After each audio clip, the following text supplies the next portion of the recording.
Sa isang liblib na bundok, may maglolang naninirahan sa isang maliit na kubo, payak ang buhay ngunit puno ng pagmamahal. Ngunit ang bata ay may masamang ugali. Gusto niya ang lahat ng bagay kahit wala silang pera. Dumating ang araw na naubos ang kanilang pagkain at tuluyang naghirap ang kanilang buhay.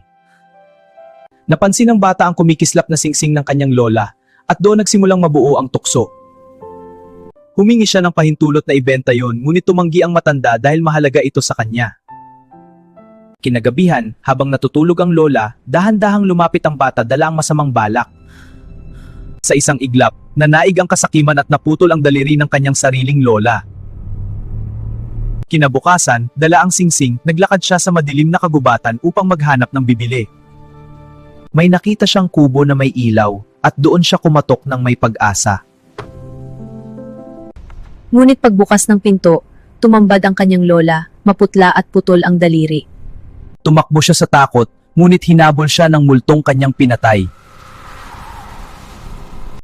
Kinabukasan, natagpuan ng bata na wala ng buhay kapalit ng kanyang kasakiman. At mula noon, sinasabi ng mga tao, ang kasakiman ay may kapalit.